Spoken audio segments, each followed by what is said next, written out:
ces sportifs de haut niveau viennent te voir toi spécialement? Il y a beaucoup de gens qui m'ont fait confiance, c'est uniquement et basiquement et simplement parce que j'ai une méthode un petit peu particulière. Des mecs qui n'ont pas fait de centre de formation, comme Franck Ribéry et Pateva. Et tu vois que déjà, dans leur format, tu sens qu'ils sont différents. Tu sens qu'ils se sont construits différemment dans la difficulté, dans l'échec.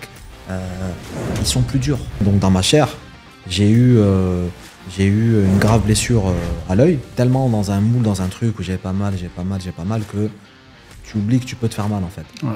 On m'a opéré d'urgence en Thaïlande, à Bangkok, parce qu'il y a beaucoup de cas en Thaïlande où tu te réveilles pas, tu fais des opérations, tu ne te réveilles jamais. Donc j'ai appelé un pote à moi pour qu'il me kidnappe de l'hôpital. Qu'est-ce qui a fait que finalement, réellement, tu choisisses Dubaï plutôt qu'une autre ville? Alors ce qui m'a plu à Dubaï, vraiment, à l'époque, m'a marqué le multiculturalisme. En fait, j'avais l'impression que tout le monde s'était donné rendez-vous ici. Tous les gens du monde entier, ils ne me l'ont pas dit. Coach Mehdi est aujourd'hui l'invité de notre podcast Insider. Personal trainer de nombreuses personnalités, il est installé à Dubaï depuis plus de 10 ans. À travers son franc-parler, il nous raconte son parcours pour en arriver là et comment il a vécu l'évolution de cette ville incroyable. Découvrez l'univers des entrepreneurs, investisseurs et acteurs de l'immobilier de Dubaï à travers ce podcast. Rejoignez-nous pour des interviews percutantes avec des invités de premier plan qui partagent leurs secrets, leur expérience et leur vision pour réussir dans cette ville audacieuse et en constante évolution. Préparez-vous à être inspiré et motivé par les opportunités infinies que Dubaï offre aux esprits créatifs et ambitieux. Je suis Mounir Ejdal, welcome to Insider. Salut Mehdi. Salut. Donc Mehdi, coach sportif, résident à Dubaï, tu es devenu une personnalité publique sur tous les réseaux sociaux. Alors on va commencer par t'introduire. Est-ce que tu peux nous parler de ton parcours en tant que coach sportif? Écoute, je suis français, installé ici depuis 11 ans maintenant. Ma société, j'ai une société sportive où je fournis des services de personal training, de nutrition, de motivation, mindset, principalement. J'ai d'autres activités au sein de cette compagnie qui vont du consulting, ça peut être de l'influence, et aussi du management pour certaines personnalités. Alors justement, en parlant de personnalité, tu as coaché beaucoup de sportifs de haut niveau. Ouais. Alors qu'est-ce qui fait que ces sportifs de haut niveau viennent te voir toi spécialement? Est-ce qu'il y a quelque chose qui fait que tu te démarques des autres tout simplement? Ouais, je pense que c'est principalement ma longue chevelure lisse qui leur plaît, mes cheveux soyeux. Un peu comme la mienne. Exactement. Non, blague à part, c'est vraiment le truc, c'est qu'à la base, moi, je suis pas dans le monde du football, par exemple, si on parle des footballeurs, je ne suis pas de ce milieu-là et je connaissais personne. Moi, je viens d'un background des sports de combat. Alors, bien sûr, j'ai aussi pratiqué le foot à un niveau sympa, mais je ne suis pas de ce milieu. Et qu'est-ce qui a fait que y a beaucoup de gens qui m'ont fait confiance? C'est uniquement et basiquement et simplement parce que j'ai une méthode un petit peu particulière et qui m'a permis d'avoir des résultats significatifs et très rapides. Donc, ça se voit très, très vite. Et le bouche à oreille a fait le reste. Mais alors, je pense que tu as commencé par un point A, tu en es arrivé aujourd'hui assez loin. Ouais. Mais est-ce qu'il y a des choses que tu as pu apprendre justement avec le temps, avec ton expérience, avec les personnes que tu as coachées? Est-ce que tu t'es vu faire des erreurs? Bien sûr. Il faut faire des erreurs pour apprendre. Sinon, tu n'apprendras jamais. Tu vas rester dans la théorie. Celui qui n'arpente pas le chemin... il pourra jamais aller au bout du chemin, il pourra jamais apprendre et faire des erreurs. Donc tu dois faire des erreurs, si possible des erreurs minimes, mais surtout ne pas les reproduire. Donc moi, des erreurs que j'ai pu faire, par exemple, c'est au départ peut-être voir le footballeur comme un gladiateur des temps modernes, et ce qui n'est pas tout à fait le cas, parce que le footballeur n'a pas le même mindset qu'un combattant. Le combattant, il se bat contre lui-même, c'est un sport individuel et il a un esprit fort. Le footballeur, malheureusement, j'avais cette croyance qu'ils avaient un esprit fort, ils n'ont pas forcément un esprit fort. Ils sont beaucoup dans le doute, ils sont beaucoup dans le rapport avec l'image et donc peut-être au début j'étais peut-être un petit peu trop dur et strict avec eux et ensuite j'ai pu comprendre la psychologie d'un joueur de foot pour un peu adapter et ajuster le travail et notamment la charge de travail, les temps de récupération et la capacité à se faire mal. Il y a très très peu de joueurs avec qui j'ai travaillé qui ont cette capacité à se faire mal. Donc beaucoup de rigueur, beaucoup d'autodiscipline. Ouais. En fait, tu as voulu un petit peu inculquer le mindset, la rigueur du combattant avec l'entraînement du sportif, du footballeur par exemple. Ouais, mais pas que. En fait, j'ai créé une méthode qui s'appelle le MMF. Ok. C'est pour Mixed Martial and Football. Donc, c'est de la préparation d'athlètes professionnels qui font des sports de combat ajustés aux besoins des footballeurs professionnels. Typiquement, les footballeurs professionnels n'ont pas fait un énorme travail au niveau de la mobilité du bassin, des hanches. Ils ont le bassin et les hanches très très fermés. Il manque beaucoup de mobilité, notamment aussi au niveau de la proprioception. Enfin, il y a plein d'aspects techniques où il y a des manques et on reste sur des méthodes de préparation très traditionnelles et très classiques dans les clubs. Et il y a l'aspect aussi mental. Et sur cet aspect-là, je pense qu'ils ne sont pas encore prêts. Le footballeur, lui, très jeune, il intègre un centre de formation. Donc, il est déjà dans un cadre où il est quand même assez assisté. Ensuite, à l'issue du centre de formation, il a fait son adolescence. Alors, souvent, il vient de quartier populaire, mais il quitte le quartier à 12 ans. Donc, de 12 à 18 ans, il se construit dans un centre de formation en dehors de son quartier. Donc, il n'a pas forcément vécu tous les mêmes problèmes que les jeunes de son âge. Dans la construction aussi psychologique, n'est pas la même. Il n'a pas connu les mêmes problématiques. Et ensuite, il intègre directement un club professionnel avec, dès aujourd'hui, dès 17 ans, dès 18 ans, des salaires qui sont quand même assez conséquents pour un jeune issu de quartier populaire. Typiquement, à 18 ans, quand tu sors de quartier populaire, tes premiers boulots, ils vont être mal payés, tu vois. Je vais schématiser, caricaturer, mais tu vas par exemple travailler dans des fast-food. Tu as 18 ans pour te faire financer tes études ou quelque chose comme ça. Aujourd'hui, le footballeur, il arrive directement à 18 ans, 17 ans, à toucher des salaires. Et il n'est pas encore fini en tant qu'adulte. Il n'a même pas réellement connu une vraie adolescence avec les problématiques de l'adolescence. Donc, il va découvrir, en fait, à 18 ans, avec des salaires, il va quelque part rattraper un petit peu son adolescence. Et c'est pour ça qu'on dit souvent que ce sont des grands enfants. Et c'est normal. Le cadre même fait que comment ils se sont construits, c'est difficile d'en être autrement. Et tu vas prendre des exemples des mecs qui n'ont pas fait de centre de formation, comme Franck Ribéry et Patevra. Et tu vois que déjà, dans leur format, dans leur mindset, tu sens qu'ils sont différents. Tu sens qu'ils se sont construits différemment dans la difficulté, dans l'échec. Ils sont plus durs. Et donc, ils arrivent un peu plus vite à l'âge adulte. Donc, sur des profils comme ça, tu peux travailler un peu plus en profondeur. Et là, peut-être, oui, comme un combattant, parce qu'il a vécu des choses qui font qu'il peut se construire en tant que combattant. Mais autrement, les autres qui ont été au centre de formation, ça va être beaucoup plus dur d'avoir ce degré d'exigence envers soi-même, cette dureté, cette discipline. Alors, moi, j'ai pas fait de foot, mais j'ai fait du basket. Et quand j'étais... Bon, ça se voit pas. Mais quand j'étais adolescent, justement, j'étais à un très bon niveau. Notamment, j'avais joué au PSG. Okay. Et d'ailleurs, j'avais Tony Parker qui était dans mon équipe sur la première année. Incroyable. Et quand je suis arrivé au niveau d'espoir, j'avais fait des détections, tu sais, pour être espoir pro. J'avais été pris dans certaines, mais pas les meilleures. Mais les meilleures, quand je suis arrivé et que j'ai fait les détections et que j'ai vu le niveau qu'ils demandaient, c'est un niveau que même au PSG, parce qu'on était jeunes, parce que le niveau espoir, c'est 17, 18 ans, on commence à grandir, ça n'avait rien à voir en termes de rigueur, de discipline, en termes de travail. Et surtout, il y a un truc, c'est que toutes les détections que j'ai faites étaient en province, et nous, on est à Paris. Ouais. Déjà, je pense qu'il y a une différence entre les personnes, les jeunes qui sont de Paris, et la façon dont on est éduqué, dont on travaille, etc., et les personnes qui dédient toute leur vie, qui sont en province. Tu sais, au basket, tu as des formats comme Antibes, Gravelines, Dijon, Saint-Étienne, et ils font que ça tout le temps. Moi, je pense qu'il y a un lieu, tu sais, qui est prospère justement à la réussite, mais pour ça, il faut s'enfermer de tout. Ouais, c'est vrai. On le voyait, par exemple, dans le football avec Auxerre. À Auxerre, tu es en centre de formation, il n'y a rien à faire. Giroud, en plus, il tenait le terrain. Tu es au centre de formation à Paris, c'est pas pareil. On va t'appeler, on va te dire il y a une soirée privée là-bas, il y a ci, il y a ça, il y a tel styliste. Tu vas te perdre. Les gens, ils ont déjà commencé à miser sur toi. Ouais, c'est le futur du PSG. Ouais.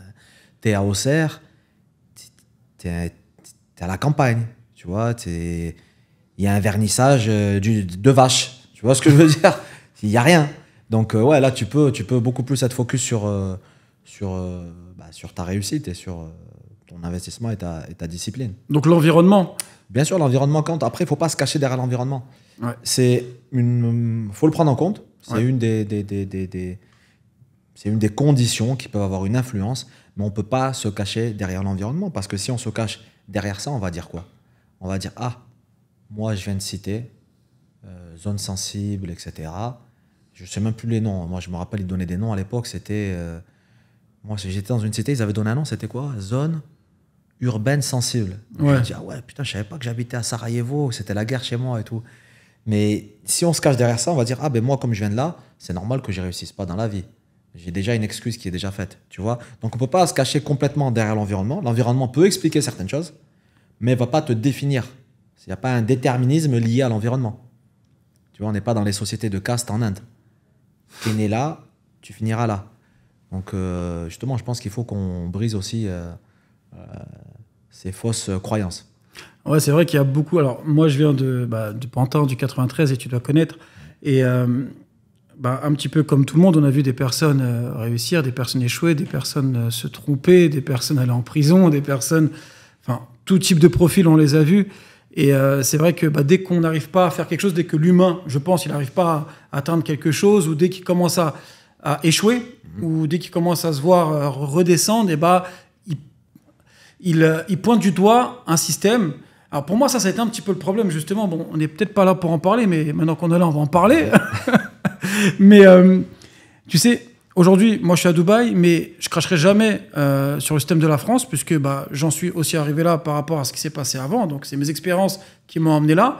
Il y a des choses qui m'ont pas plu, il y a des choses qui m'ont déplu, il y a des choses qui m'ont amené à Dubaï, certes, mais sans peut-être cette éducation de banlieue, cette éducation que j'ai pu avoir avec ma famille, mes parents, avec...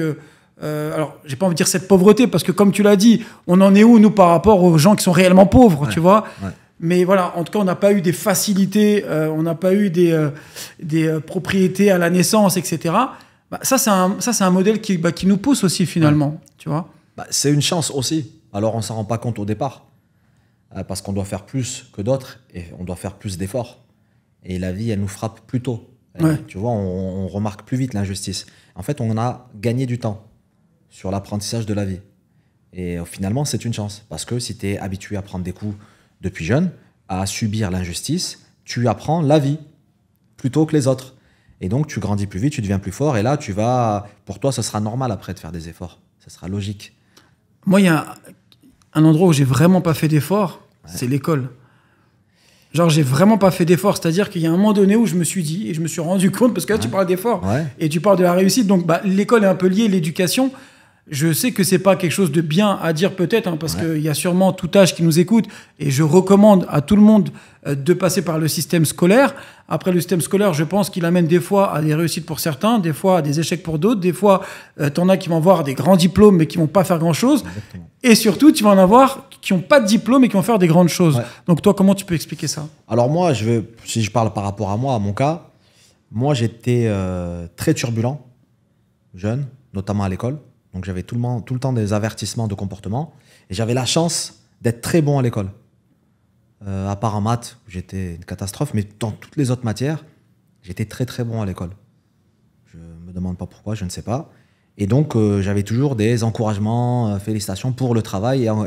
Et j'avais des heures de colle, donc ils ne savaient pas quoi faire avec moi. Et j'ai continué l'école jusqu'à l'université. D'accord. Donc j'ai étudié le droit, donc rien à voir avec le sport. Et je trouve que l'école, en fait, est un bagage pour te construire, pour t'apporter une rigueur. Alors moi, si tu veux, le système éducatif m'intéressait pas, je fitais pas dedans, je rentrais pas dedans. Mais l'école, le contenu m'intéressait, mais pas la manière dont on nous le présentait, tout ce qu'il y avait, tout le système autour de l'école. J'avais du mal avec ça. Mais j'aimais bien l'école, donc c'est peut-être pour ça que j'étais bon, mais je ne me voyais pas faire un métier qui est en lien avec ce que j'ai étudié. Pour moi, mes études, c'était pour me construire, pour apprendre à raisonner, pour m'apprendre une rigueur. Notamment dans le droit, tu apprends à raisonner. Tu apprends à raisonner, à analyser et raisonner. Mais je ne me voyais pas en faire un métier. Moi, je voulais faire un métier qui ait du sens pour moi. Tu vois? Et aujourd'hui, est-ce que dans ton quotidien, Thalès, il te sert en maths? Non. Ah non, enfin, comme certaines guerres, tu vois. À un moment donné, j'en parle plus. Ben ouais. Alors, moi, pour la guerre, alors c'est différent parce que la guerre, c'est attrait à l'histoire. Ouais. C'est ça? Tu voulais dire Alors, non, mais parce que on t'apprend, on te dit que la géographie, l'histoire, tu as eu la guerre de telle année à telle année. Alors peut-être que ça a servi pour un endroit ou certaines choses. Bah, d'ailleurs, on s'est rencontrés lors d'une conférence et on a pu voir le niveau que ce conférencier avait, en tout cas, en histoire. Et que finalement, quand tu prends l'histoire et que tu l'amènes à aujourd'hui et que tu penses à demain, en fait, oui, ça a un point. Mais à ce moment-là, moi... Toi, tu ne te rends pas compte? Je ne me rendais pas compte. Ouais. Moi, par rapport aux autres matières, à part les mathématiques, justement, qui étaient quelque chose d'abstrait, j'étais bon en économie. Donc, j'ai fait un bac économique et social. Mais j'étais nul en maths. Pourtant, un bac éco, c'est beaucoup de maths, notamment avec la comptabilité nationale, parce que c'était abstrait. Et j'étais intéressé par ce qui était réel, le concret. Et l'histoire, pourquoi moi je suis un passionné d'histoire, encore aujourd'hui. Encore aujourd'hui, quand je mange, je mets des vidéos d'histoire. Parce que pour moi, apprendre l'histoire, comme je suis aussi passionné de politique et de géopolitique, comprendre l'histoire, c'est comprendre ce qui s'est passé et l'histoire se répète. L'histoire n'est qu'un éternel recommencement, avec les noms et les endroits qui peuvent changer. Et donc, tu comprends un peu les dynamiques qui sont mises en place et les dynamiques qui peuvent venir demain. Donc, ça t'apprend aussi un sens de l'anticipation. Voilà. Et c'est pour ça que je suis allé à la conférence. On parlait d'Idriss Aberkane, en l'occurrence. Et ouais, moi, je suis aussi un autodidacte. Tous les jours, je me forme. Là, en ce moment, je suis sur un truc que je détestais apprendre à l'école. Pour le coup, c'était la période napoléonienne, puisque c'était assez confus à l'époque. Il y avait 2 Napoléons. Donc, il y avait Napoléon Ier et je crois que c'est son neveu Napoléon III qui est venu. Et les deux qui ont fait la même chose, qui ont retourné la République pour en faire un empire. Mais ouais, c'est une période très intéressante pour la France. Moi, tu sais, à cette conférence, je vais te dire, je me suis rendu compte que j'avais loupé quelque chose à ce moment-là. En fait, on ne se rend pas compte que quand on est jeune, je pense que c'est le moment dans la vie où on apprend le plus vite et on peut encaisser le plus de choses en termes d'apprentissage, parce que déjà, je pense qu'on fait que ça. On n'a rien d'autre à faire. Mais après, chacun son parcours, chacun sa vie, chacun son expérience. En tout cas, moi, pour le mien, il était très simple. En seconde, pour une raison X, je me suis fait virer. À ce moment-là, je me suis retrouvé à faire les marchés, en gros. Ouais. Voilà, tu vois, donc j'ai pas eu de temps de réflexion. Ouais. Ça s'est fait comme ça, automatiquement. Et aujourd'hui, vu le métier que je fais, c'est vrai que j'aurais préféré avoir un certain bagage, comme tu disais, notamment sur, par exemple, l'économie, ou du droit, ou du marketing, ou des choses... Et je pense qu'un entrepreneur, de toute façon, même quand il n'a pas ça, il peut bien s'entourer de ces personnes-là. Et c'est ça. Mais après, c'est pas trop tard. Encore une fois, un des problèmes de l'éducation nationale, c'est pas être ancré dans le réel. Aujourd'hui, les enfants apprendraient bien mieux si c'était ludique. Donc à travers des jeux de rôle ou des jeux vidéo, pour l'histoire notamment. Aujourd'hui, toi, tu me racontes ton expérience, mais aujourd'hui, sans les marchés, tu n'aurais pas été aussi connecté au réel. Faire les marchés, c'est la difficulté. Je les ai faits. Ouais. Donc moi, j'avais un truc, c'est que déjà, j'avais capté que même si j'étais bon à l'école, j'allais de moi-même aller faire des chantiers aussi. Parce que je voulais connaître la difficulté. C'est quoi la dureté? C'est quoi la difficulté? Si je merde, qu'est-ce qui m'attend? Donc tu prends une bonne piqûre, ça fait bien mal. Et là, tu te dis non, il ne faut pas que je reste dans ça. Il faut que je me réveille. Donc j'ai fait très jeune. Je faisais bûcheron. Je partais avec des bûcherons, on allait couper du bois. C'était très dur. Et à chaque fois, tu prenais une baffe dans la gueule du réel qui te disait voilà le réel. Donc, fais quelque chose parce que sinon, ça va être ton quotidien. Et au quotidien, c'est pas une vie. Donc, c'est pour ça que le réel, c'est très important. La théorie, c'est bien, il faut apprendre, mais il faut aller dans le réel. Les vrais gens. Tu peux pas faire un cursus scolaire, avoir un diplôme, je veux pas, un BTS, alors j'ai rien contre les gens qui ont un BTS et les gens du tertiaire, mais je te la fais concrètement. Cursus scolaire classique, BTS, diplômé du tertiaire, à Paris, complètement déconnecté du réel, qui travaille dans le tertiaire, dans le marketing, qui n'a jamais rien connu de la vie, et qui est là et qui va donner des leçons à des mecs qui ont 10 ans, 20 ans de plus que lui et qui vont lui apprendre la vie à ce gamin, et le gamin, il vient complètement déconnecté, qui va se permettre de dire écoutez, je suis le DIRCOM marketing de la boîte, du groupe, au CAC 40. Mais non, petit, t'as pris ton diplôme, va prendre des baffes dans le réel, commence en bas, et après, tu pourras parler aux gens qui ont plus d'expérience que toi. Tu vois, donc faut pas tout faire par le diplôme. Le diplôme, c'est bien, mais le réel, c'est mieux. Donc Mehdi, quels sont les principaux défis auxquels tu as dû faire face et comment tu as fait pour les surmonter? Alors, j'en ai eu beaucoup dans ma vie. J'en ai eu beaucoup,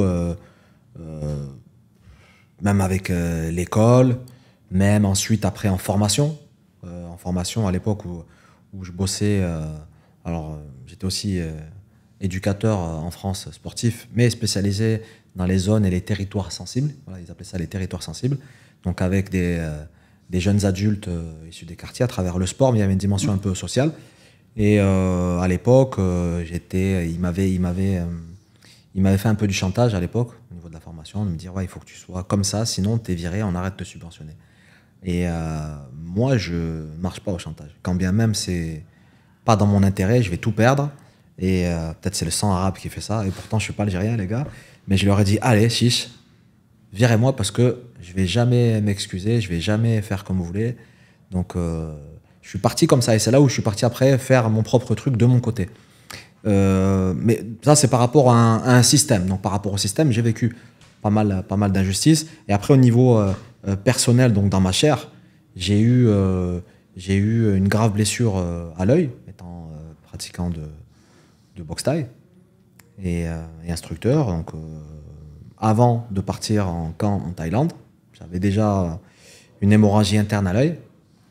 Et j'étais un peu stupide aussi, faut le dire. Des fois, quand tu boxes, t'es tellement dans un moule, dans un truc où j'ai pas mal, que tu oublies que tu peux te faire mal, en fait. Ouais. Et du coup, je suis parti en Thaïlande et j'ai continué là-bas et j'ai eu un décollement total de la rétine qui fait que je voyais plus rien, tout était noir, mon œil gauche.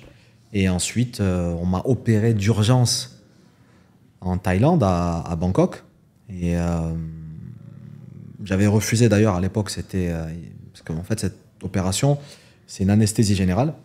Et moi, entre mon œil et ma vie, j'avais fait un choix. Donc, je leur ai dit, écoutez, on l'a fait, pas de problème. Ils m'ont dit, il y a peu de chances que ça marche. J'ai dit, pas de problème aussi. Par contre, vous m'endormez pas. C'est ma seule condition. Et ils m'ont dit, ça n'existe pas. Je dis, on fera une première et je vous signe tous les documents que vous voulez. Pas de problème. Et vous m'endormez pas, je veux être réveillé pour l'opération. Parce qu'en fait, dans ma tête, moi, je pensais qu'une opération à l'œil, c'était précis, chirurgical. C'était 2-3 lasers, tac, tac. C'était Star Wars, quoi. Allez hop, 5 minutes, dégage. En fait, ça a duré 3 heures. Ah ouais. Ils m'ont endormi l'œil, donc pour t'endormir l'œil, grande seringue, on t'implante un liquide qui te rentre dans l'œil. Déjà, t'as tellement mal que t'arrives pas à crier, il n'y a rien qui sort. T'es comme ça. Et c'est fait comme du métal en fusion. Tu sais, dans Terminator 2, le T-1000, quand il devient liquide, il change son visage et tout. Tu sais, le liquide gris, là, comme ça. Ben moi, ça m'a fait ça. Je me suis dit, ah ouais, putain, je suis un robot. Et après, je les voyais comme ça sur mon œil. Et j'avais mal, je sentais tout. Je leur disais, mais je sens, les gars. Ils me disaient, ah, t'as voulu être réveillé. Vas-y, assume maintenant. Donc, 3 heures, comme ça. Ils ont essayé de me recoller la rétine au silicone. Ça n'a pas marché. Donc, je leur ai dit, bah, vas-y, on en reste là. Hein, bien joué, on a essayé. Et ensuite, ils m'ont dit non. Ils avaient peur d'un procès. Parce qu'ils sont vraiment foirés en Thaïlande. Et ils m'ont dit, on te réopère demain, cette fois-ci on t'endort. J'ai dit, ben non les gars, je ne vais pas endormir. Déjà, vous m'avez mis plein de drogue, je suis éclaté. C'est pas maintenant que je suis éclaté que vous allez m'endormir. Je vais jamais me réveiller. Parce qu'il y a beaucoup de cas en Thaïlande où tu te réveilles pas. Tu fais des opérations, tu ne te réveilles jamais. Et donc j'ai appelé un pote à moi pour qu'il me kidnappe de l'hôpital. Donc mon pote Brahim, avec qui je boxais, je lui ai dit, ouais, viens me chercher et tout. Évade-moi de l'hôpital. Et donc il vient et tout, mais après il s'est refroidi. Il me dit, non, laisse tomber et tout. Il avait peur. Et du coup, ils m'ont embarqué à l'opération. Et moi, j'étais sûr que j'allais mourir. C'était une certitude. Je dis, je vais jamais me réveiller.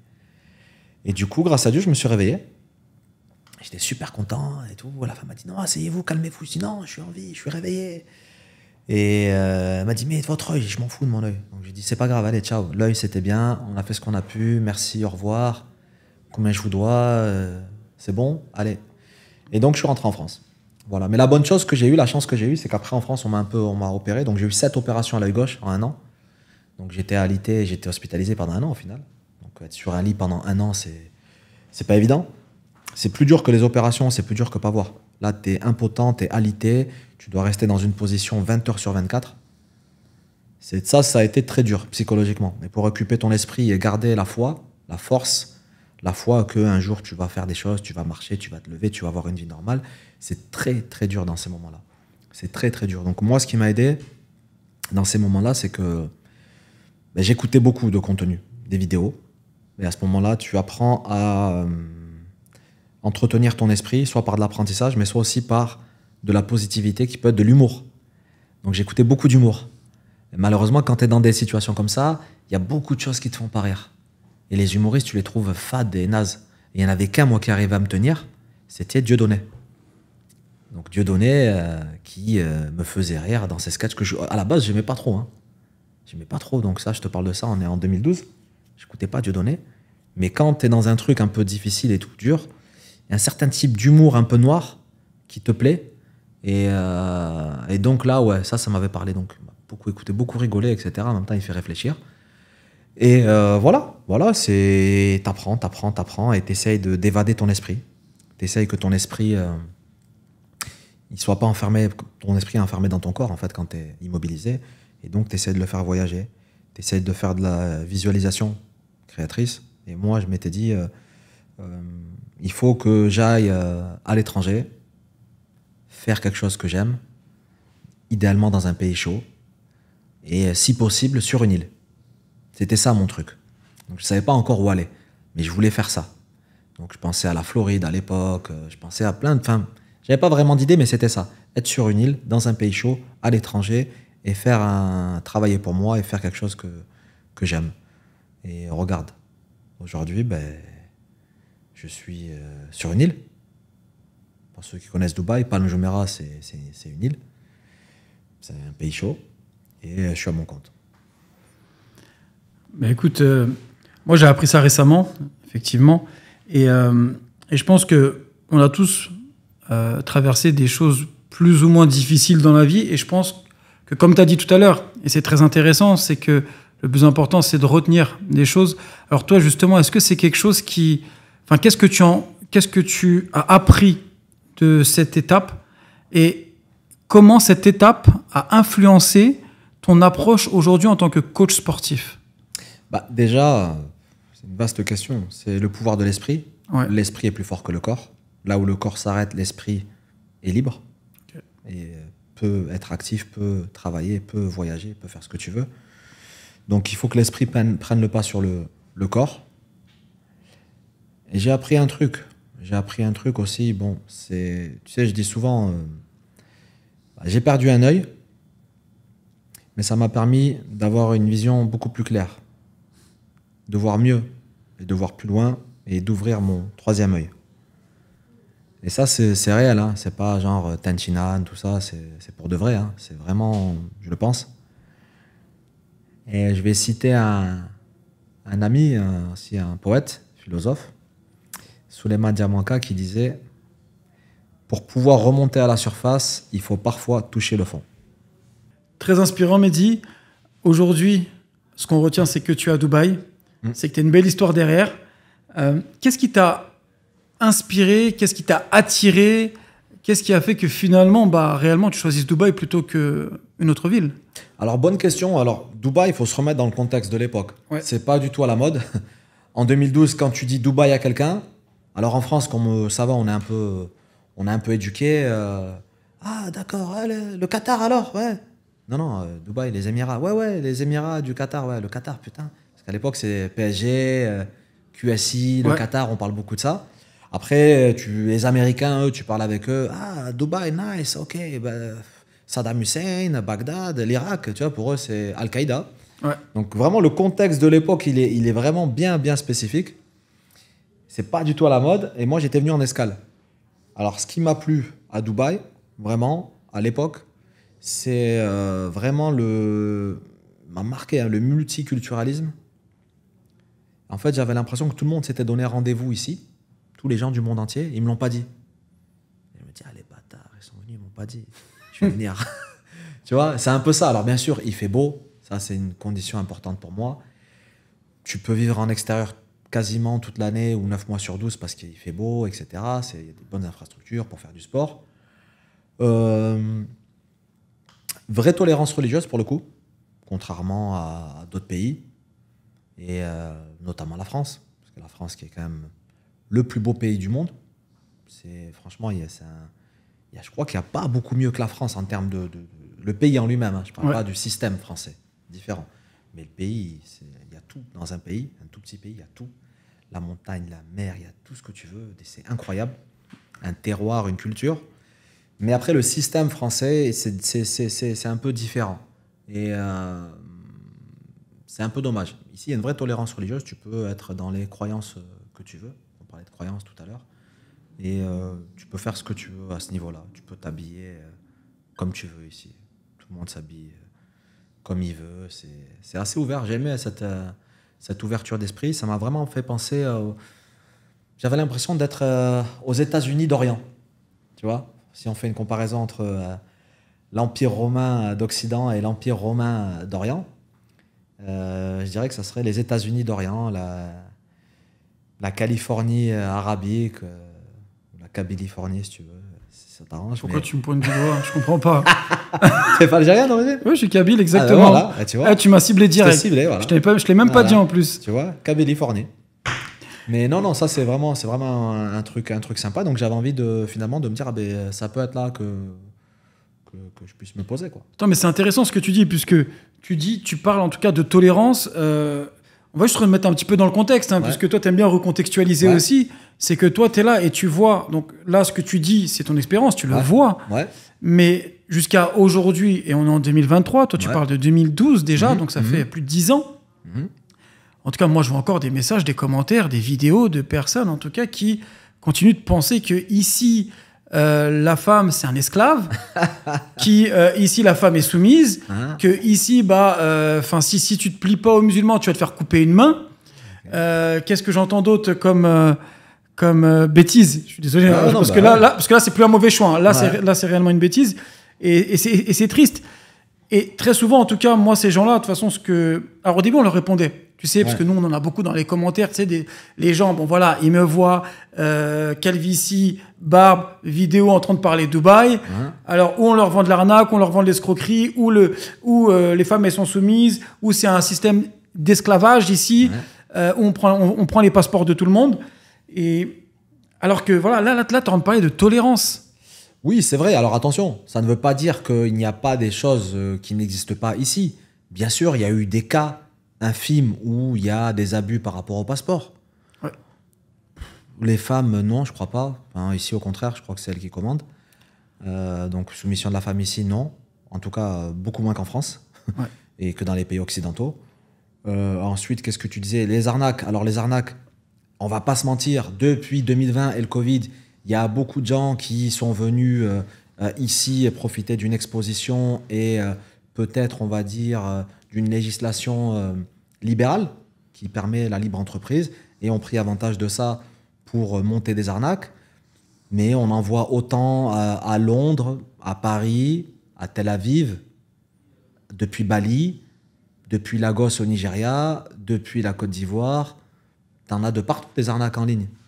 Et beaucoup de ces gens qui ont fait des arnaques aujourd'hui, ils sont où? Moi, je peux te donner, voilà, j'en connais 2-3, ils sont plus là.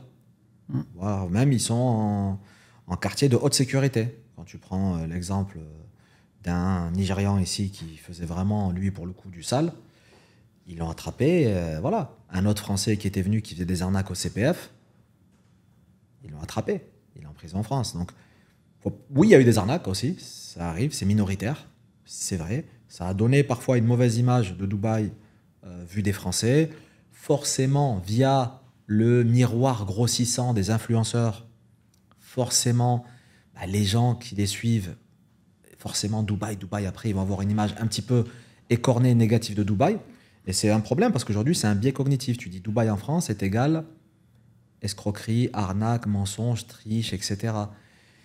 Bon, il faudra un peu de temps pour le faire passer, mais c'est un biais cognitif. Ce sont les mêmes personnes. Aujourd'hui, tu leur envoies toi-même, Mounir, une offre d'emploi pour Dubaï avec un salaire intéressant. Ils vont renier la France. Ils vont venir à Dubaï. Et ils vont dire super, Dubaï, c'est génial. Tu vois, donc, voilà, c'est un biais cognitif. C'est un biais cognitif. Ça a été grossi. Le truc a été grossi. Je ne dis pas que ça n'existe pas. C'est extrêmement minoritaire. Oui, de toute façon, comme tu as dit, ça existe partout. Finalement, et quand on regarde bien, et même quand il est caché, il peut exister. Bien sûr. Mais c'est vraiment bien de parler avec une personne, en tout cas, qui est là depuis pas mal de temps et qui a pu voir un petit peu toute cette mode arrivée, toute cette mode en train de partir finalement aussi. Ouais. Mais justement, bon, on en parlera un petit peu après, puisqu'on verra qu'il y a beaucoup de... En fait, si tu veux, ça se reflète aussi sur les transactions immobilières, puisque voilà, moi, comme tu sais, j'ai une agence immobilière à Dubaï. Et tiens, en parlant de ça, quel est toi ton point de vue sur le marché immobilier, vu que tu es là quand même depuis plus de 10 ans. Ouais. Et c'est quoi ton point de vue, tiens? Je suis curieux. Mon point de vue, ça vaut ce que ça vaut. Moi, je suis aussi un passionné d'immobilier. Ouais. Donc, je crois qu'on a un ami en commun qui te l'a dit, Nico. Ah oui, bien sûr. Qui est derrière la caméra, d'ailleurs. Qui est juste là. Voilà. Donc, moi, mon avis sur l'immobilier, c'est un marché intéressant forcément ici. C'est fou parce que c'est un marché où aujourd'hui, on voit qu'il est en hausse, mais il n'a pas atteint ses tops de marché de 2014, ce qui est incroyable. Si tu n'es pas d'accord avec moi, dis-le moi, mais on n'a pas atteint les tops de 2014 au niveau de l'immobilier. Alors, si tu regardes tu parles en termes de prix au mètre carré? Ouais. On est au-dessus. Ouais. On est au-dessus. On n'a jamais été aussi cher. Alors, attention. En 2014, on avait des prix plus chers. Alors, si on regarde bien aujourd'hui ce qui est en train de se passer, même si tu regardes les courbes, on est plus cher qu'en 2014. Regarde, juste te donner un exemple. Ouais. On va prendre Downtown, d'accord? Tu prends une moyenne ou tu prends des prime locations? Alors, le problème, c'est qu'à Dubaï, tu n'as pas réellement de moyenne. Quand tu regardes bien, est-ce que tu peux réellement fixer une vraie moyenne quelque part? Parce qu'entre le neuf et le vieux, il y a une différence qui est énorme. Ouais, c'est vrai. Tu vois? Mais voilà, mais si on essaie de prendre comme, voilà, on prend une prime location, d'accord? On va prendre Downtown. Ouais. Downtown, c'est quoi?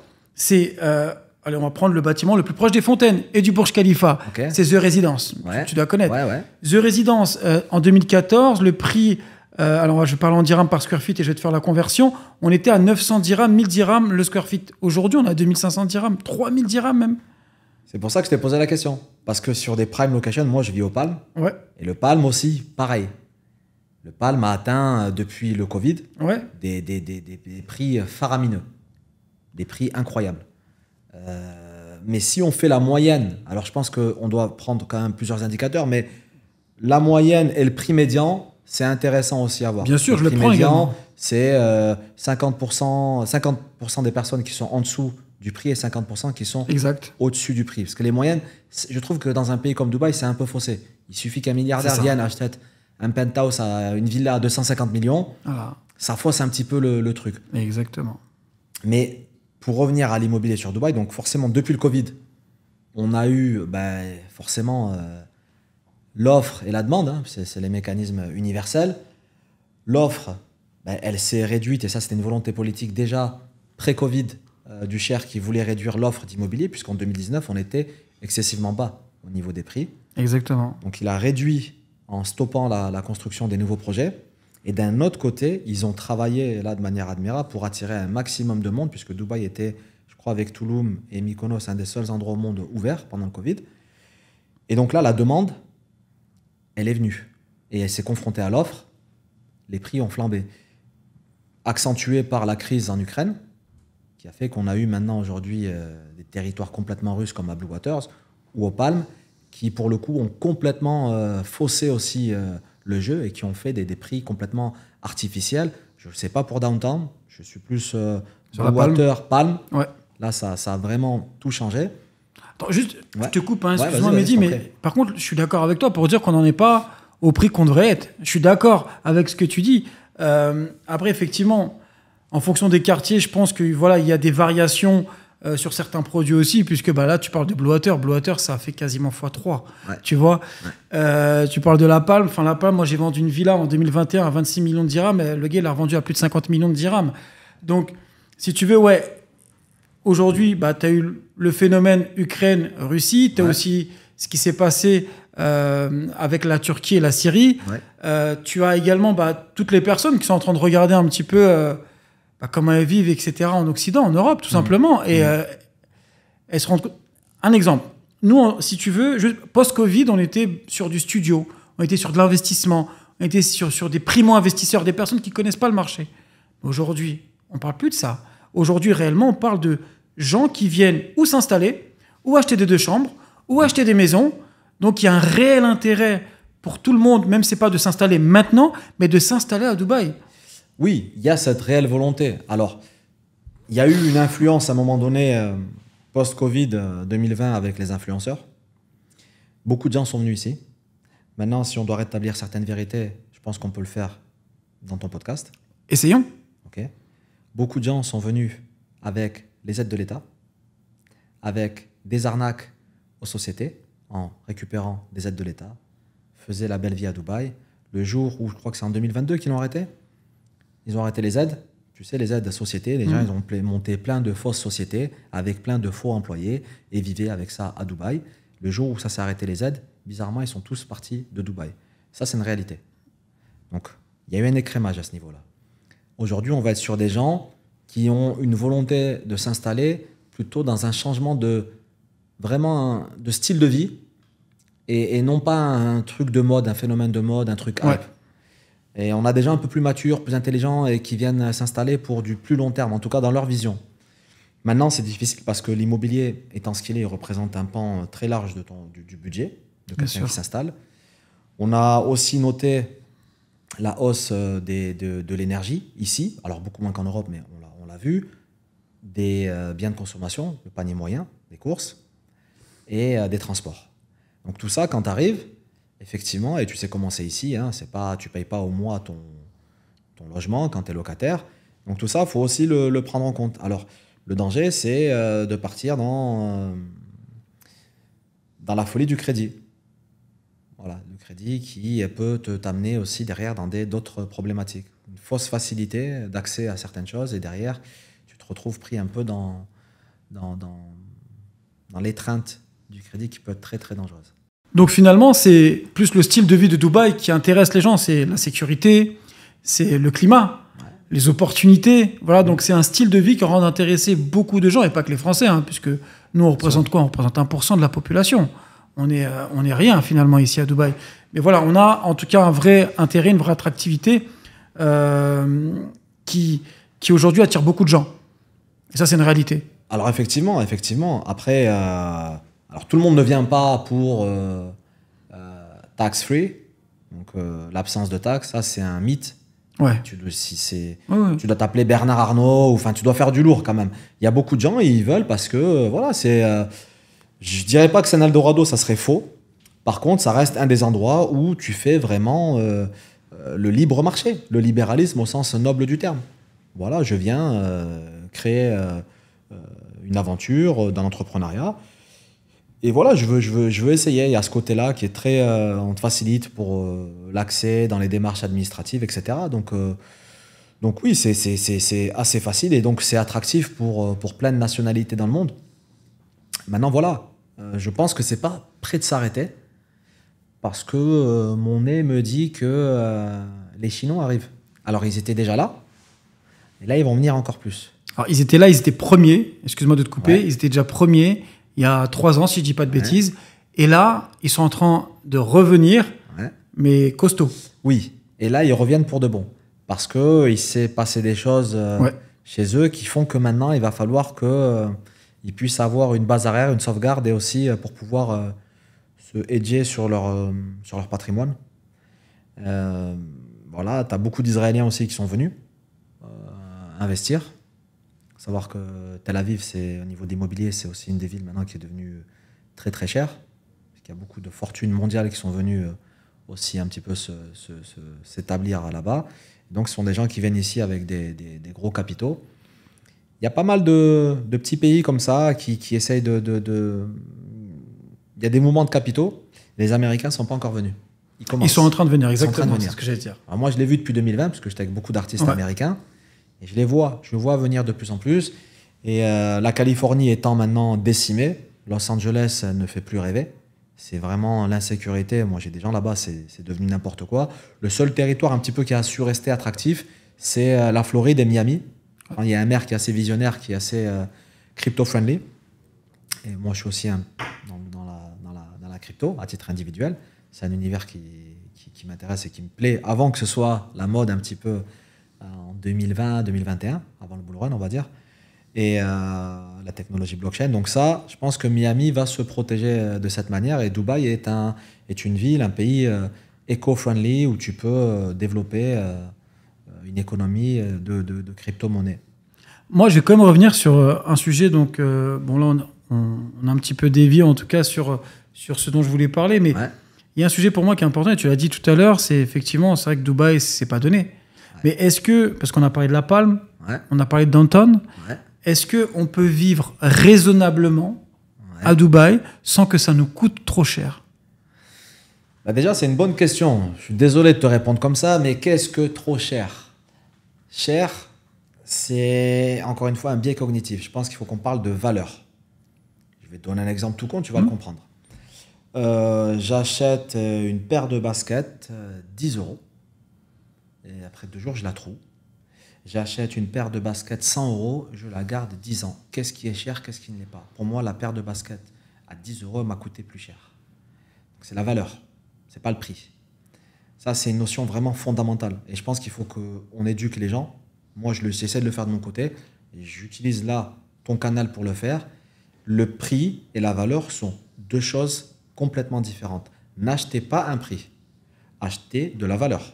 C'est très, très, très important. Et on le voit, tu dois le voir dans l'immobilier, des gens qui viennent, qui disent « Ouais, moi, je le veux à ce prix-là » et ils vont acheter de la merde. Parce qu'ils n'ont pas su acheter de la valeur. Donc ça, c'est le premier point. Dubaï, est-ce que Dubaï est cher? Maintenant qu'on a posé ce préambule sur la valeur. Dubaï est plus cher qu'avant? Oui. Dubaï reste une des mégalopoles mondiales les moins chères au monde, malgré tout. Si on prend l'exemple des grandes mégalopoles. Même la moins chère. Même la moins chère. Ouais. Ensuite, est-ce que Dubaï, tu es obligé d'habiter Palm Jumeirah ou Bluewater? Non, tu n'es pas obligé. Tu peux très bien habiter dans d'autres quartiers. Il n'y a rien qui t'oblige à habiter à Burj Khalifa, aux Palmes, à Bluewater.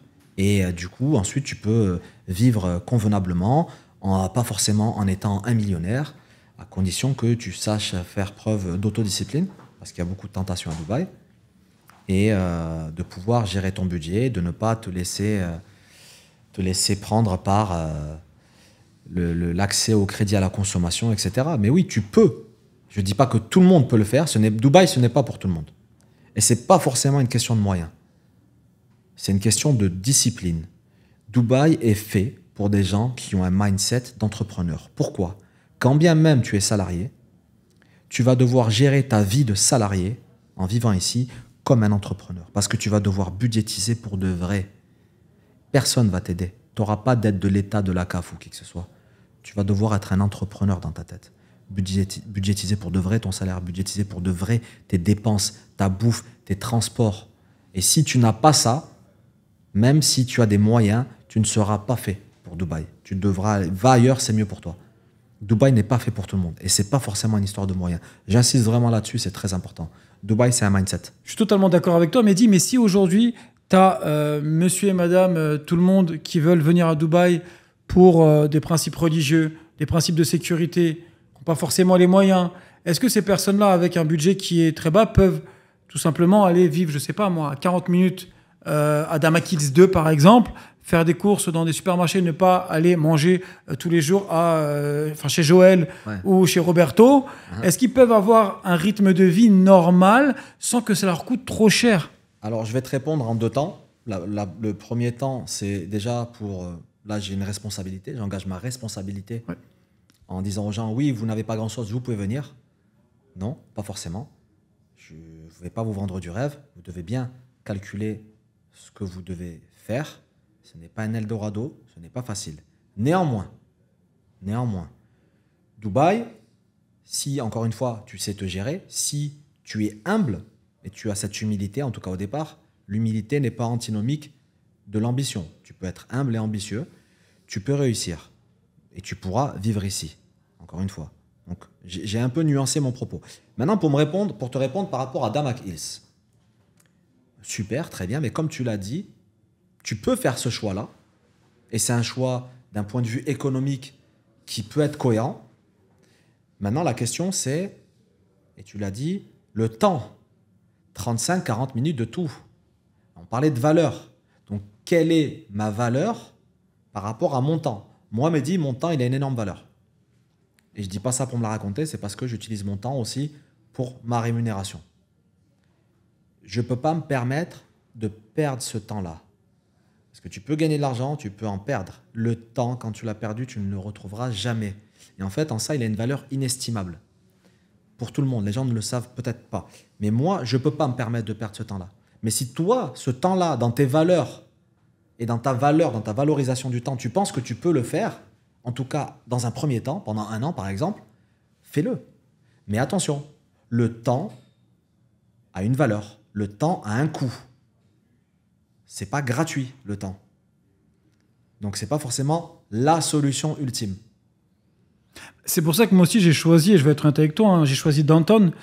Si tu veux, pendant pas mal de temps, je réfléchissais beaucoup, bon, parce que nos bureaux sont un business bay. D'ailleurs, je t'ai fait peur de l'argent en venant, en venant de La Palme à Business Bay, puisque ça a dû te prendre quoi, un bon 30 minutes?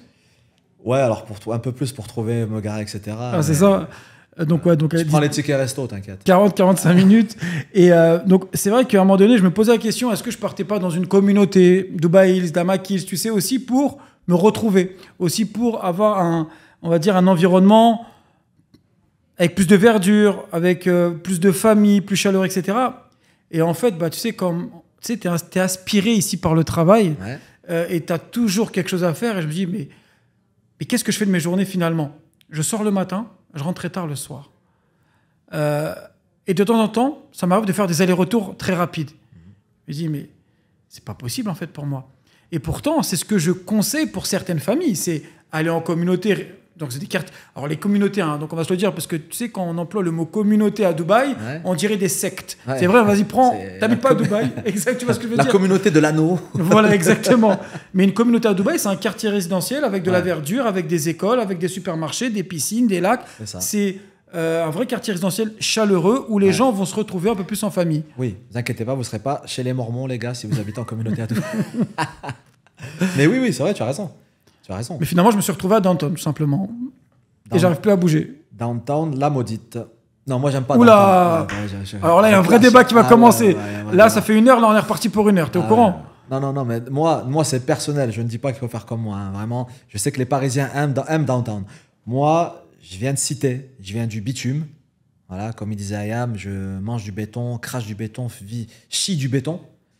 Et si j'ai la chance, pour moi, de sortir du béton, je vais le faire. Parce que j'ai toujours rêvé de ça, j'ai toujours vécu dans ça, j'ai toujours rêvé de sortir un petit peu aussi de ma condition. Mais je sais que les Parisiens, vous aimez beaucoup Downtown, les buildings, les boulevards, les restaurants. Avec la mélodie en plus. Avec la mélodie, il y a ce petit truc un peu très parisien qu'il y a à Downtown. Et Downtown peut avoir du charme le week-end, le matin, quand il n'y a personne. Mais moi, vraiment, le monde et les bouchons, les bouchons, vraiment, c'est un truc que je trouve complètement déshumanisant. Et je ne sais plus quel philosophe disait, ou essayiste français disait, Alain Bonnet, je crois, qui disait, il y a 2 choses qui sont déshumanisantes pour l'homme, c'est le salariat et les embouteillages. Ça déshumanise l'homme. Mais dans ce cas-là, on peut dire la même chose de la marina, puisque là, tu dis les Parisiens, on aime Downtown, mais avant le quartier à la mode, même jusqu'à aujourd'hui, le vrai quartier à la mode, c'était la marina. Alors moi, j'ai jamais dit que j'étais team marina, déjà. Et la marina, il y a un petit truc pour nuancer par rapport à Downtown. C'est que quand tu viens de la marina à Downtown, tu as les bouchons pour arriver à Downtown et tu as les bouchons dans Downtown. Alors que la marina, tu n'as pas de bouchons pour aller à la marina, tu as les bouchons dans la marina. Donc si tu es malin, tu évites les bouchons de la marina, et la marina, c'est quand même un quartier assez piéton par rapport à Downtown. Alors, attends. Tu es en train de me dire qu'à la marina, pour rentrer dans la... Oui, c'est vrai. Faut surtout pas rentrer... Il y a une nuance. Non, il faut surtout pas rentrer dans la marina. Et là, tu rentres dans le Mordor. Ah non, mais t'es mort tout court. Tu ne reviendras jamais. C'est pas Mordor, t'es mort tout court. Tu rentres à Marina... Regarde, je t'explique, c'est très simple. Quand je vais à JBR, parce que bon, Marina JBR, voilà, c'est quasiment la même chose. C'est comme un peu Downtown Business Bay. Marina JBR, c'est-à-dire que je mets 20 minutes pour atterrir là-bas. et je mets plus de 20 minutes pour arriver dans le lieu où j'ai envie d'aller. Donc, après, attention, j'aime beaucoup Marina Gibert, puisque tu as la plage, etc. Et c'est vrai que quand tu pars de Dubaï, et c'est intéressant ce que tu dis, quand tu pars de Dubaï, tu as cette vision de je veux la plage, je veux le sable, je veux la beauté, je veux les paysages, etc. Ouais. Mais quand tu arrives là, et tout dépend pourquoi tu viens. Ouais. Moi, je suis venu là pour le travail. C'est une réalité. Je suis venu là pour les opportunités. Bien sûr. Moi, je ne suis pas venu là pour voir la mer en face de moi tous les jours, même si je peux lier l'utile à l'agréable. Ouais. Mais j'ai retrouvé ce confort, en tout cas, surtout vis-à-vis de mes bureaux, à Downton. Après, attention, à Downton, tu peux avoir une super vue fontaine directement qui te défamiliarise de tous les buildings. Alors, je vais te répondre en 2 points. Tu commences par quoi? Je vais commencer par le fait que je trouve ça, pour Dubaï, très intelligent d'habiter non loin de son lieu de travail, justement pour éviter perdre du temps et les embouteillages qui sont complètement déshumanisants. Il n'y a rien de pire et de plus aliénant que les embouteillages. Et le salariat, comme dirait Alain Bonnet. Alain Bonnet, cherchez, vous allez savoir qui c'est. Les experts, vous savez peut-être de qui je parle. Parce qu'on n'a pas trop le droit de dire son nom sur YouTube. Bah là, tu as déjà dit 2 noms dans Alain Bonnet. Non, mais dans Insider, tu as dit 2 noms déjà. Oui. Compliqué. Mais bon, là, on est à Dubaï. C'est vrai. Mais le deuxième point, c'est que, écoutez, Jean-Jacques Bourdin, les yeux dans les yeux. Mounir Edjal, les yeux dans les yeux. Est-ce que vous comparez des fontaines qui sont fabriquées par l'homme, qui sont juste de l'eau qui est propulsée en l'air, avec les eaux cristallines du golfe arabo-persique? Absolument pas. Merci. Je dis juste que j'ai retrouvé peut-être ce qu'il y avait là-bas, ici, dans mon confort, et toujours en me rapprochant de mon lieu de travail. Et je suis totalement d'accord. Bien sûr, tu sais, il y a un moment donné, il m'a dit, et je vais être totalement transparent, où je me suis dit, pourquoi pas La Palme? Premièrement. Deuxièmement, je me suis dit, pourquoi pas JBR? Parce que les vues, elles sont magnifiques. Et j'en suis arrivé, ni à La Palme, ni à JBR, j'en suis arrivé à pas Bluewater, mais à Beachfront, Emmar Beachfront, qui est un espèce de mix entre les deux, finalement. Tu vois, c'est vrai. C'est neuf, c'est sympa, c'est Emmar. Facile d'accès. Facile d'accès, il y a des plans de paiement cool, mais j'en reviens toujours à la même chose, c'est l'éloignement. Parce que, alors je sais pas si tu as remarqué, mais quand tu arrives à Dubaï, tu oublies qu'en France, quand tu prends ta voiture et que tu vas sur ton lieu de travail, tu mets plus d'1 heure de route. Souvent, alors encore plus à Paris, région parisienne, bien sûr, mais souvent, oui. Maintenant, Emmar Beachfront, on peut en parler, c'est un choix aussi. C'est un choix, encore une fois, de ton système de valeurs, si tu veux habiter dans les travaux pendant 5 ans et entendre cling, cling, cling tous les jours. Je suis obligé de rebondir là-dessus, je suis désolé. C'est ceux qui habitent dans les travaux qui gagnent le plus d'argent. Puisque le prix au mètre carré pour les personnes qui vont s'installer au début, et c'est tout l'intérêt de Dubaï. Tu sais, à un moment donné, j'ai une vidéo qui tourne beaucoup où je dis le sable se transforme en or. Mais c'est exactement ça. Si tu arrives à la fin du bâtiment où il n'y a plus de sable, c'est que tu as déjà payé ton prix au mètre carré trop cher. Oui et non, je m'explique. Si tu es prêt à endurer les efforts des travaux, tu crées de la valeur parce que tu as été courageux. Bien sûr. Maintenant que c'est fait, c'est beaucoup plus facile. D'un autre côté, l'offre et la demande. Toujours. Là, il y a peu d'offres parce qu'il y a peu de buildings qui sont livrés et il y a quand même une demande. Il y a quand même une forte demande pour Emmar Beachfront. Quand tous les bâtiments seront livrés, l'offre, je pense, sera supérieure à la demande. C'est un avis. En tout cas, aujourd'hui, il y a une demande qui est très forte. Déjà, via le promoteur, il n'y a plus rien de disponible. Les propriétaires, ceux qui avaient acheté tout au début, ils ont quasiment fait un x2. Mais pour la plupart, ils ont fait entre 30 et 70%. Pour les premiers bâtiments qui ont été livrés, qui sont Sunrise Bay, Marina Vista, Beach Vista. Là, il y a tous les autres qui arrivent, Elisab, etc. Et il y a des belles plus-values qui se font. Donc, bien sûr, il y aura toujours des opportunités, mais attention, comme je le dis aussi. Parce qu'on ne dirait pas, tu me vois comme ça. Donc moi, je vais te raconter une de mes passions. À Dubaï, les gens peut-être ils savent pas. Donc moi, une de mes passions, c'est la nuit, je nourris les chats de rue. C'est une de mes passions, ça me détend. Ensuite, c'est aller dans des chantiers. J'adore ça. Mais pas le chantier où on me fait de moi-même. J'y vais, même si c'est parfois peut-être, je crois, interdit d'y aller. J'y vais de nuit, 2h du matin, et donc je vais sur les chantiers, notamment de Emmar Beachfront, par la plage. Tu sais, la plage, elle est fermée. Moi, j'y vais, je vais regarder, je vais voir comment c'est fait, etc. Je fais ce genre de choses. J'allais sur les chantiers de la Pointe avant que ce soit livré. C'est mon délire, c'est mon kiff. Tu vois. Et même avec, petite anecdote, je fais souvent ça avec Nicolas Nelka. Je fasse Salam. Et donc lui aussi, il adore ça et on fait ça. On va dans les chantiers, on regarde, on check et tout. Donc moi, j'ai vu comment ça allait être. J'ai arpenté tout. Encore une fois, ils ont de plus en plus augmenté l'offre. C'était pas prévu au départ, MR Beachfront, avec autant de bâtiments. Ils augmentent l'offre. La demande, à un moment donné, quand elle va être absorbée, il y en aura forcément moins. On aura une offre supérieure à la demande. Et là, ça pourra poser problème aussi. Alors, là, il y a 2 choses sur lesquelles je vais rebondir. Ils avaient prévu 21 bâtiments à la base. Moins.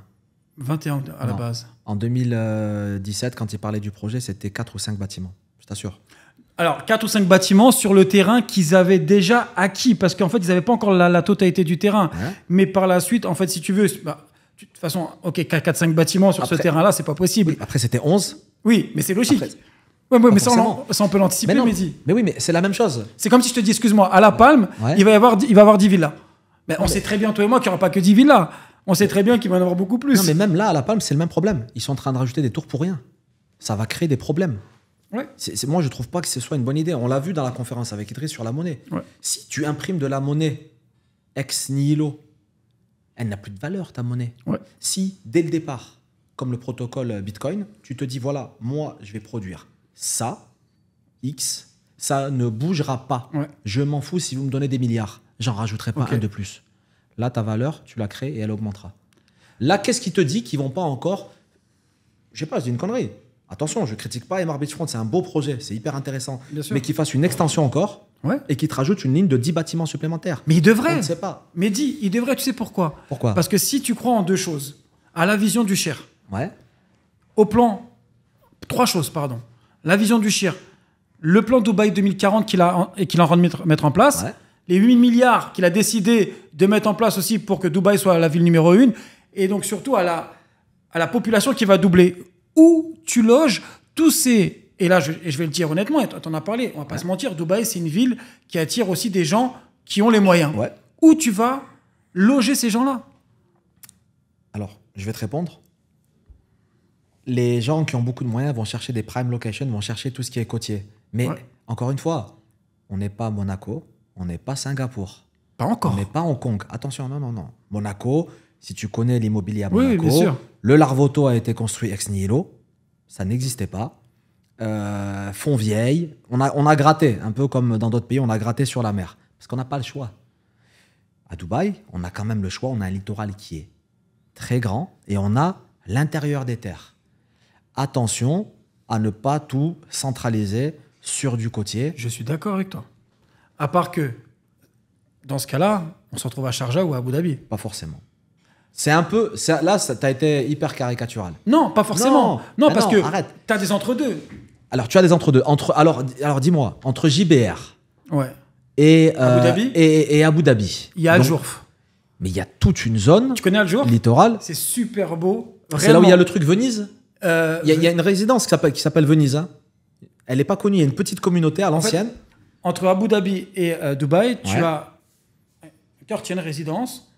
C'est de la verdure, des serres, plage privée. Ça s'appelle Al-Jourf, où il y a des maisons qui sont vendues à la minute, mais dont personne n'est au courant. Okay. Mais c'est juste incroyable. À part que ça, tu sais très bien, qu'est-ce qui attire les gens ? Le marketing. Bien sûr. Donc, les gens continueront d'être attirés par la Palme. D'où Como Résidence, qui s'est vendu à partir de 3 millions d'euros en un claquement de doigts. Mais... Inch'Allah que ça n'arrive pas au bout.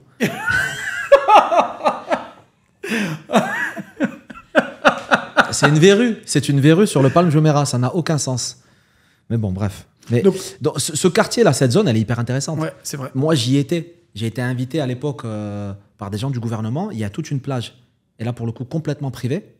Ouais. Je crois qu'il appartenait à Nakhil, d'ailleurs, où ils faisaient de l'élevage de tortues.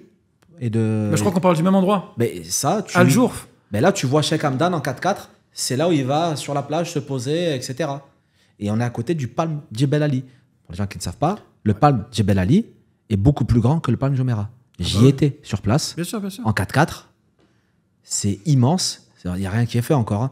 Il y a des raies partout. C'est Mad Max, le truc. C'est immense. Donc, je pense qu'avant d'essayer de combler à chaque fois là où c'est déjà fait, je pense qu'il faudrait qu'on a plutôt dompté des terres du littoral qui sont sous-exploitées. Je suis d'accord avec toi.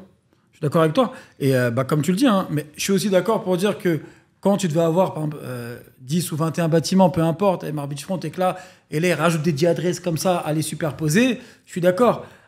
Maintenant, est-ce qu'ils sont prêts tout de suite à construire à Jebel Ali? Parce que tu sais, tu as des branches complètes qui sont en vente. Hein. Tu sais, tu as des branches complètes qui sont en vente au prix d'une villa à La Palme. Ah ouais, exact. Alors que là-bas, réellement, le plan, si tu l'as sur 10, 20 ans, si tu es quelqu'un de sensé, tu sais très bien que déjà, plus tu te rapproches d'Abu Dhabi, plus tu te rapproches de l'argent, des gens qui ont beaucoup d'argent.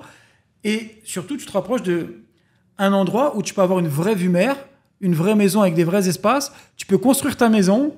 Il y a pas mal de choses à faire. Bien sûr, mais alors attention, le problème c'est qu'il y a eu des antécédents par rapport au Palm Jebel Ali et tous les investisseurs de l'époque, ils ont eu beaucoup du mal à retrouver leur argent.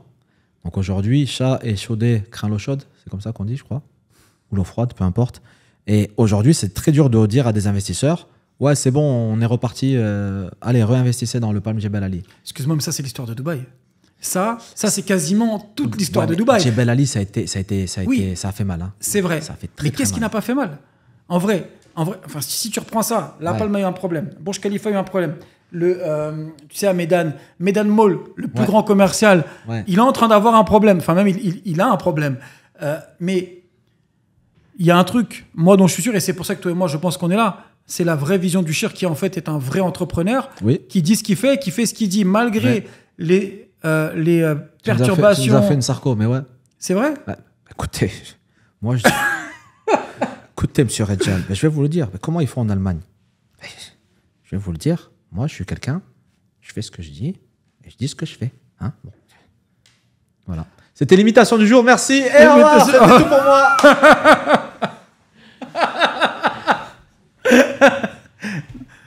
Bon, ça, on a terminé alors.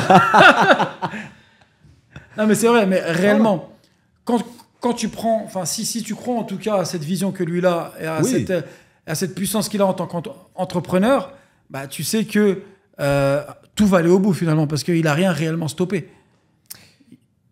Oui, alors, franchement, le Palm Jebel Ali, alors Burj Khalifa, on est arrivé au bout, donc grâce à Abu Dhabi. Le Palm, on est arrivé au bout avec perte et fracas, mais on a été au bout. Le Palm Jebel Ali, on n'a même pas commencé réellement. C'est ça le problème. Le Palm Jebel Ali, enfin, moi je suis là depuis longtemps, ça a été dur, hein, ça a fait mal. Ça a fait mal parce que c'est Nakhil qui a fait Palm Jumeirah, qui a récupéré, je crois maintenant, District 1, qui a fait The World, si je ne dis pas de bêtises, où j'ai été là il n'y a pas longtemps. Et The World était un projet très très ambitieux. Et le problème, c'est que quand tu cours plusieurs lièvres à la fois, tu n'en attrapes aucun. Et lancer le Palm Jebel Ali et The World dans un monde avec des géopolitiques mondiales, avec des inconnus, c'est difficile. Je pense qu'il faudrait plutôt se focaliser sur un projet d'envergure, être en passe de finaliser et passer à autre chose, tu vois. Je suis d'accord. The World, c'est pas fini. Alors, ils essayent de rattraper avec The Art of Europe. J'y étais. J'ai visité, mais voilà, c'était pas le projet initial qui était hyper ambitieux. Donc, encore une fois, je crois en la vision de Dubaï, je crois au dynamisme, je crois au potentiel et au fait que ça va réussir, mais j'oublie pas je vais pas être aveugle sur les trucs qui n'ont pas été. Donc, il faut être prudent. Je dis pas que j'y crois pas, je dis que j'y crois et qu'il faut y aller. Mais il ne faut pas y aller les yeux fermés. Ah, je suis d'accord. Il faut être prudent. Il faut calculer. Écoute, en tout cas, merci. Pour terminer, les futurs projets de Mehdi? Ouais, alors mes futurs projets, ils sont très simples. Tant que rien n'est fait, il n'y a pas de projet. Alors ça, c'est une des règles de Dubaï. C'est faire les choses et après en parler. Mais à chaque fois que... On a parlé avant de les faire. Ouais, il y a toujours eu un truc, etc. Donc... je pense alors, de manière un peu plus vague, je dirais, faire des choses que j'aime, ça c'est important, faire des choses qui ont du sens. Donc on parlait de l'ikigai, donc qui ont du sens pour soi, du sens pour les autres, qui apportent des solutions et de la valeur pour les autres, mais toujours avec cette notion aussi de plaisir, prendre du plaisir, essayer de prendre du plaisir dans ce qu'on fait. Ouais. Tu vois, on peut parler de choses très sérieuses, hein. et parfois un peu déconner, rigoler et s'amuser. Je pense que c'est ça. Je pense que c'est ça, l'ikigai, c'est faire des choses qui ont du sens pour soi, pour les autres, qui répondent à des problématiques, apporter des solutions et en ne se prenant pas trop au sérieux. En tout cas, moi, je te remercie vraiment. C'est exactement ce que je voulais. Je voulais de la contradiction. Je voulais du vrai, de la réalité, pas de l'éphémère et des étoiles. Et je pense que je suis tombé sur la bonne personne. Donc, écoute, un grand merci à toi, Mehdi. Merci. Et la vodka est très bonne chez Mounir.